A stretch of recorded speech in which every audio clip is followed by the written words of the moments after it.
kejadian yang ngeri itu tiba-tiba dada itu bang, dada sini itu nggak bisa bernafas. Waduh, Nggak bisa bernafas.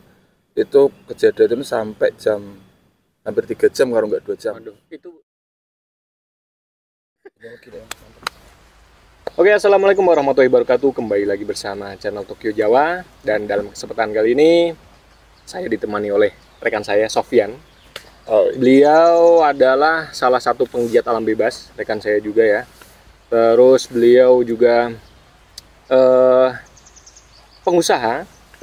Beliau juga ini salah satu aparat negara yang sepertinya dengar-dengarnya beliau ini mau nyalon camat. Jadi mudah-mudahan kita doakan semoga lancar ya penyalonannya, dan kita akan ngobrol-ngobrol tentang pengalaman, tentang tentang perjalanan di dunia mungkin alam bebas, nggak cuma naik gunung aja, karena alam bebas kan banyak ya, ada kadang susur goa, ada susur sungai ya, kalau misalnya ke goa berarti ke dalam goa, terus ada panjat tebing dan lain sebagainya. Dan dalam kesempatan kali ini saya bersama Sofyan yang akan bercerita tentang pengalaman, mungkin pendakiannya atau asmaranya nanti. Kalau asmaranya ya, ini pendakiannya aja atau pengalaman perjalanan beliau di dunia alam bebas. Monggo, maksudnya apa Mas Sofyan? Jelimet kan sambil ngopi dulu nih. Monggo. Assalamualaikum warahmatullahi wabarakatuh. Waalaikumsalam warahmatullahi wabarakatuh, Mas Sofyan. Perkenalkan, nama saya Sofyan Eko Arfianto. Eko Arfianto, ya. Bukan Eka ya, Eko ya. Okay. Itu dulu di Facebook itu sudah gak bisa diganti lagi. Oh gitu, karena di Facebooknya Sofyan Eka Arfianto gitu ya. Oke, silakan. Keseharian saya bekerja jualan. Jualan pengusaha. Ya, sampingannya ya menjadi mengurusi negara. Enggak, di kelurahan. Bagian tukang undal-undul. Tapi bakalan nyalon camat. Amin. Saya sudah berkeluarga, mempunyai anak 1. Sudah nggak jomblo lagi. Jadi jomblo jangan main-main nih, jangan deket-deket ini. Ini lagi proses kedua. Mudah-mudahan lancar. Ya. Mungkin itu perkenalan singkat dari saya. Mungkin apa ini Pak Anto yang mau ditanyakan? Mungkin bisa cerita tentang pengalamannya tak terlupakan, atau pengalaman apa pas naik gunung atau pas apa. Soalnya Mas Sofyan ini terkenal biasanya solo hiking juga. Jadi kemana-mana itu nguyal-nguyul sendiri gitu loh. Dia ya pokoknya pengalamannya wow sekali. Makanya kita pengen mungkin salah 1 atau salah 2 atau 3, dan atau mungkin juga nanti kita bisa bikin part-part selanjutnya. Karena pengalaman Mas Sofyan ini kalau diceritakan itu wah pasti bakalan berhari-hari nggak selesai. Mungkin bisa diambil salah satu pengalaman atau perjalanan jenengan, Mas. Kalau pengalaman sih kalau saya itu nggak banyak, mungkin masih banyak Bang Anto. Oh iya, jangan salah. Ini Mas Sofyan ini juga salah satu ketua KPGB dulunya. Ketua KPGB dulu ada, yang pertama itu ada Mas Yusuf. Mungkin next kita akan cari dia juga sekarang di mana. Terus kedua ini Mas Sofyan. Jadi itu udah sangat wow sekali. Lanjut Mas, monggo Mas. Mungkin yang saya ceritakan itu pengalaman naik gunung di Gunung Semeru, Bang. Gunung Semeru itu mungkin pengalaman saya yang yang sampai sekarang itu tidak bisa terlupakan. Kayaknya keren nih, ceritanya keren nih. Gimana nih? Ayo monggo. Itu bermula itu kurang lebih tahun 2013 akhir, kalau enggak 2014 lupa. Itu zaman itu kan masih kuliah ya. Oh iya, betul. Kuliah, itu masih sering banget naik gunung. Kan masih lajang juga. Itu hampir setiap minggu itu harus. Hampir setiap minggu itu enggak ada di rumah. Itu saya memulai pendakian itu dari Limpung itu 2 orang. Itu sama itu Mas Somad. Berarti Mas Sofyan domisilinya di Limpung ya, Mas ya? Di Limpung. Terus sama orang Batang berdua. Terus sama yang tadi Mas Yusuf. Mas Yusuf, ya, Mas Yusuf. Mas Yusuf. Ini ketua pertama KPGB ya. nih, Mas Yusuf. Mas Yusuf itu Ya bertiga. Tapi itu Bang apa? Nggak berangkat bareng. Nggak berangkat bareng. Saya dari sini berempat naik kereta dari Pekalongan. Mas Yusuf berangkat dari Semarang naik bis. Ketemunya itu di Pasar Tumpang. Ya. Ketemu di Pasar Tumpang. Pada waktu itu gitu Bang, flashback sebelumnya. Itu minggu sebelumnya itu saya sama Mas Yusuf sudah naik gunung. Berarti minggu yang akan datang itu saya naik gunung. Terus minggunya lagi naik gunung lagi. Ya itu ke Semeru itu. Jadi sebelum ke Semeru ceritanya pemanasan dulu gitu ya. Sambil ngopi. Mantap. Sambil ngopi monggo. Nah itu dulu Mas Yusuf kan belum jadi kepala desa ya. Betul. Sekarang jadi pemerintahan juga ya. Bau sekali. Ya, belum jadi kepala desa, jadi sering banget. Masih untal-untul kemana-mana. Ya sering banget itu. Walaupun sekarang sudah enggak. Tapi kadang ngajakin juga. Betul, sekarang mungkin beliau itu apa? Pakai mobil itu camper van. Ya, senang camper van. Iya. Lebih ke family, ke keluarga gitu ya. Tuh lanjut ketemu di Pasar Tumpang. Di Pasar Tumpang kita berarti ada 7 orang. Rombongan masuk 7 orang. Terus sebelum ke Ranupani itu kita beli logistik dulu, melengkapi logistik dan lain-lain. Pada waktu itu saya sendiri itu kondisi tubuh fit-fit aja. Belum ada kendala lah. Belum ada kendala, masih normal-normal, sehat-sehat aja. Tuh ke Ranupani pada waktu itu Bang apa? Nggak naik jeep. Karena cari yang murah. Kita akhirnya naik truk. Naik truk rombongan biar apa? Biar murah. Terjangkau gitu ya. Ya, naik truk sampai Ranupani, terus siang kita ngurusi maksi. Checking logistik terakhir, perlengkapan, peralatan dan lain-lain. Komplit. Kita naik. Jam berapa tuh? Itu kurang lebih sekitar jam 2-an. Jam 2 siang. Itu masih siang. Cuaca alhamdulillah cerah. Pada waktu itu. Naik, nggak ada kendala kan. Naik sampai Ranukumbolo itu sore.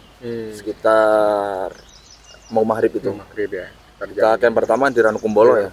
Ranukumbolo camp. Lah kejadian yang saya ceritakan itu poinnya lah itu di Ranukumbolo itu camp pertama. Itu kalau diingat sekarang Bang, kalau diingat sekarang itu kayak apa ya? Saya sendiri merinding. Merindingnya tuh nggak ada setan, nggak ada apa. Ini kenapa nih merindingnya? Kenapa nih nggak ada setan tapi merinding nih? Yang mau saya ceritakan itu. Singkat cerita kita langsung mendirikan camp. Itu ada 3 tenda. 7 orang itu ada 3 tenda. Saya kebetulan kan tenda saya kapasitas 2. Saya sama itu Mas Somad. Lah camp sudah berdiri, tenda sudah berdiri, kita masak-masak. Lah pada waktu mau istirahat, saya tidur itu pada waktu itu yang saya ingat kepala itu sudah mulai pusing, agak pusing. Berarti pas ini udah istirahat ya, udah di camp, pada waktu itu emang suhu emang dingin sekali. Soalnya pas musim kemarau saya ingat. Lagi dinginnya itu. Seperti dia. Enggak bisa. Nah, mungkin lanjut lah itu pada waktu itu sekitar saya itu tertidur kurang lebih jam 10 ya. Jam 10 malam. Jam 10 itu sekitar setengah 12 itu saya bangun. Itulah itu kejadian yang ngeri itu tiba-tiba dada itu Bang. Dada sini itu nggak bisa bernafas. Nggak bisa bernafas. Itu kejadian itu sampai hampir 3 jam kalau nggak 2 jam. Itu di hari pertama. Hari pertama ngecamp pertama ya di situ ya. Nah itu dada itu nggak bisa bernafas. Itu sampai sesek. Terus teman-temannya sendiri di situ? Kan saya setenda sama Mas Somad. Itu sampai bilang sama Mas Somad nggak bisa nafas. Pakai bahasa Jawa ya. Mat, koyona aku kok mati neng kene. Waduh, mengerikan banget. Lah si Mas Somad itu sampai kebingungan mau nangis. Gimana ya kok? Lah piye apa? Sing dirasana kan bilang nggak bisa nafas ini.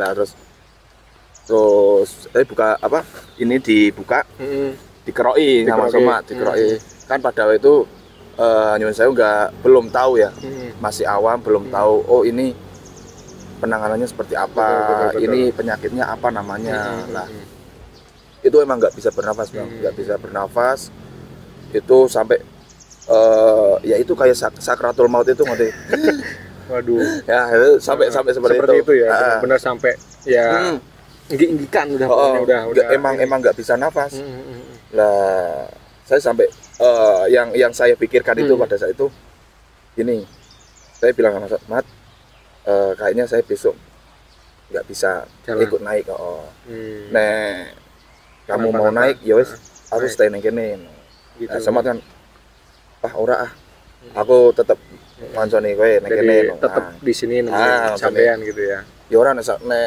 awakmu main nang puncak ya ora apa aku tak nang kene nah lagu tadi yang saya bilang itu sampai kayak aku meninggal di sini gitu ya bayangan saya itu gini bang bayangan saya itu yang enggak mikirnya aku nek mati nek kene priye gimana gitu aku nek wah mangkat sehat kok beli wes nang keranda mayat terus gimana ya bayangannya sudah pokoknya udah buyar kemana-mana emang sudah nggak bisa nafas kayak itu mau apa kayak orang sakratul maut nah itu singkat cerita itu dikeroi sama Mas Somat terus dikasih minyak angin apa-apa dan lain-lain minum tolak angin pada waktu itu kan nggak tahu ini gejala apa ini penyakit apa lah singkat cerita langsung itu bang posisi langsung ketidur setelah minum itu dikerokin ketidur itu nggak kerasa tiba-tiba tang isuk bangun pagi normal alhamdulillah saya bilang sama Mat Presto mati om nggak jadi mati gitu ya aduh sama itu tertawa terus dia tanya lah gimana mau lanjut apa enggak so lanjut kan pagi itu kepala sih masih pusing masih cuma habis itu langsung itu dia itu Somat itu bawa air gula itu air gula Jawa itu yang merah ya gula cair lah ya gitu. Gula cair dikasih di botol mineral nah itu ngombe iki sejal ben tenagane pulih pada itu nggak bawa kurma nggak bawa apa nggak bawa itu gula itu minum itu terus sarapan aja itu dulu itu bang apa sarapan paginya itu padahal enak dulu saya masih ingat itu Mas Yusuf itu bawa ayam sama masak itu sayur sop itu saya masih ingat tapi saya itu makanya karena badan apa kurang jadi kurang fit gitu ya jadi sedikit jadi kurang nyaman juga makan juga kurang enak ya lanjut itu kita packing untuk lanjut trekking ke Kalimati dari Ranukumbolo ke Kalimati. Alhamdulillah saya jalan dari Ranukumbolo ke Kalimati itu badan sudah mulai fit mungkin gini badan pas mau berangkat itu mungkin karena capek ya dari minggu lalu sebelumnya itu mungkin kan sudah naik gunung terus kegiatan sehari ini lanjut ke Semeru mungkin kan capek akumulasi dari kecapean yang bertubi-tubi gitu. Nah itu mungkin gejalanya seperti itu Bang.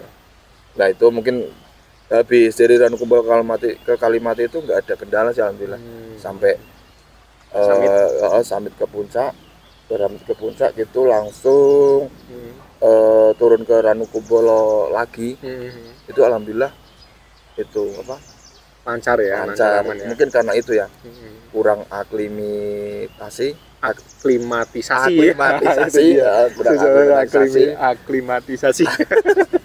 itu bahasanya susah itu. Nah itu mungkin itu sih Bang mungkin itu yang kadang gini ya yang tidak diperhatikan sama mungkin ya pendaki mungkin sering disepelekan.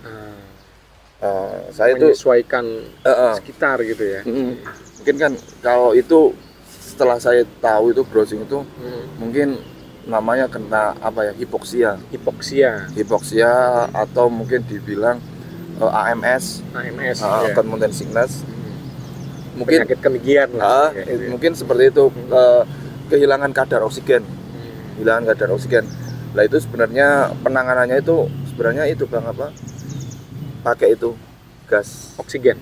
Nah, itu mungkin salah satu juga tips buat teman-teman nanti kenapa P3K itu harus ada oksigen biasanya. Apalagi ke gunung yang ketinggiannya lumayan dan dinginnya juga tergolong ekstrim gitu ya. Jadi harus benar-benar diperhatikan. Dan itu sih yang paling penting, badan itu fit. Badan fit juga.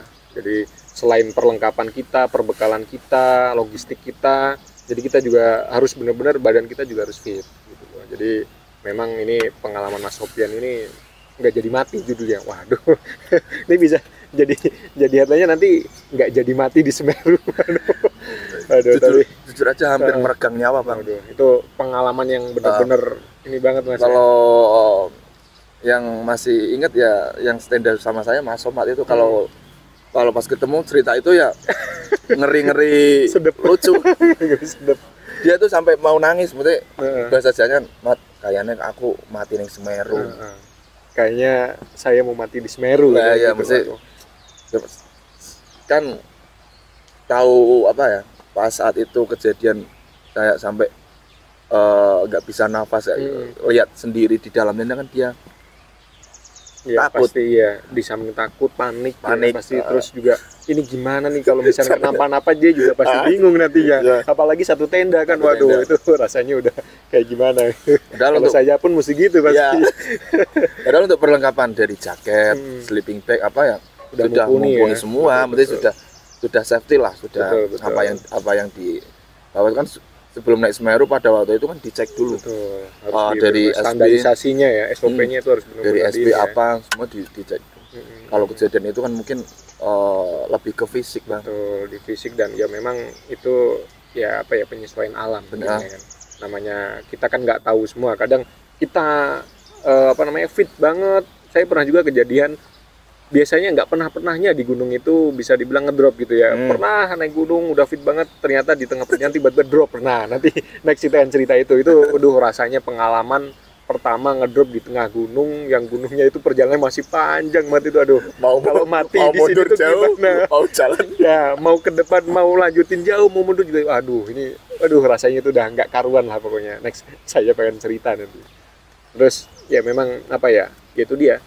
Kita sudah mempersiapkan perbekalan, peralatan yang mumpuni, itu pun masih bisa, ya namanya di alam kita nggak tahu semua ya, masih bisa ya ada kendala. Jadi apalagi yang nggak sama sekali, apalagi yang kita minim perbekalan, pengetahuan itu ya, tips buat teman-teman mungkin ya harus belajar dulu, atau kasarannya mencari literasi atau mencari mencari referensi, tapi bukan suspensi. Jadi biar kita naik gunung itu ya paling nggak safety, terus tujuannya kan pulang dengan selamat. Ya, kalau misalnya di sana di puncak mungkin foto-foto dan lain sebagainya itu ya bonusnya ya, tapi ya memang tujuan utama juga. Nggak mungkin nggak, kita naik gunung pasti pengennya puncak. Walaupun kadang kan ke Semeru aja ke puncak kan dilarang. Iya betul. Tapi ya itu dia, nggak usah ke Semeru, kayak ke Merapi tuh dilarang di Pasar Bubra. Ya zaman dulu ya, kalau misalnya sekarang mungkin karena mungkin nggak bisa naik, itu ya tetap harus naik ke atas. Kalau misalnya nggak ke puncak itu belum afdol. Kayaknya belum naik gunungnya gitu, masih di tengah-tengahnya gitu. Ya seperti itu. Mungkin Mas Sopyan ada masukan atau tips buat teman-teman atau kata-kata gitu. Kata-katanya apa ya? Mungkin masukan aja.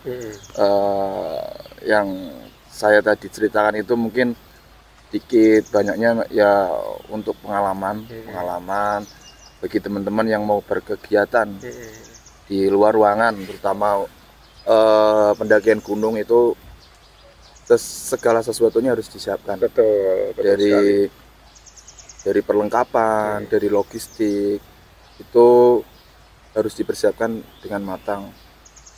Kita tahu gunung mana yang mau dituju. Oh, ini gunungnya kayak gini. Oh, nanti ada sumber air apa enggak? Terus nanti medannya seperti apa? Lah itu kita harus tahu kan ya, sekarang bisa browsing atau tanya temen yang sudah pernah kan seperti itu. Betul. Mungkin ya kurang lebih seperti itu sih Bang. Jadi kita berkegiatan di luar ruangan itu mungkin meminimalisir Betul.